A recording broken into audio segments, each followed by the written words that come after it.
I take everything apart, and half the time I want to end up back together. I was that type of guy, just to take stuff apart, you know? I like to know how things work. I mean, that's what I did before I started doing this as a job, you know? I would just work on my own stuff in the driveway.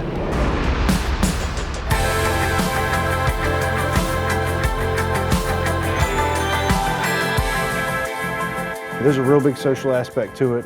You know, people will get together in a court and they'll park their cars and they pop the hoods and they're checking out each other's cars, or they go to these car shows, car meets, and just hang out and look at cars. The students coming through my program do become a lot more close-knit because they get to know each other, they're driving each other around, and that's also going to help them in the classroom because when they work together as a unit, they learn a lot more, they get a lot further. This guy down the street I just met, and I didn't even know him, and he lives like 2 houses down and he works on cars, so now we're friends. That simple. Our next project's probably going to be putting this all back together. Automotive is really great for just about any student because there's so many different areas. I'd love to have my own shop one day. It would be like an ultimate goal. But even if I don't get there and I do well doing what I'm doing now, I'd still be happy.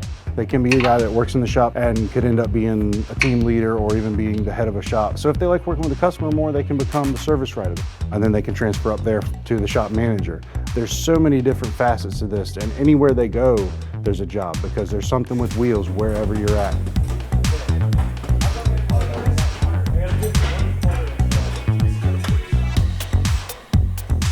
It's a lot more than most people realize. It takes a lot more thinking.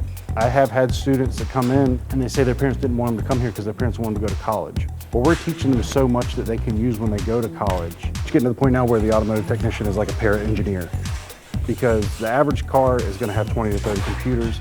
We're doing electronics. We have to figure out compression ratios, things like that. There's formulas. Of course, they need reading and writing, so they need all of it. This is not an easy class. We have a college level textbook, and there's a lot to learn with the theories that go along with this stuff. We don't just know it, we apply it. College might be for some people, you know?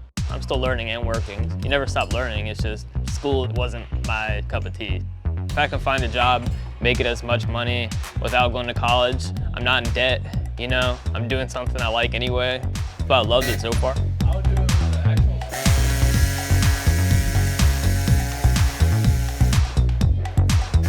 There's a huge demand right now. Luckily up here on the peninsula we have a real good network of dealers and independent shops that really support us. They love our students, and that's one of the great things is a lot of our students before they even graduate have a job somewhere or at least lined up. But most of them are already working somewhere before they finish and graduate. We don't have enough students to fill the need. We do see a lot more women than we used to. There were some women that didn't want to get into the field because it was primarily male dominated. And honestly, the women I've seen come in have done really well. This is a career field that's not going away. I don't foresee us being automated anytime in the near future. So it's a good, solid background to have. There's a constant need for technicians, constant need for people that can work on these cars because they are getting more and more complicated.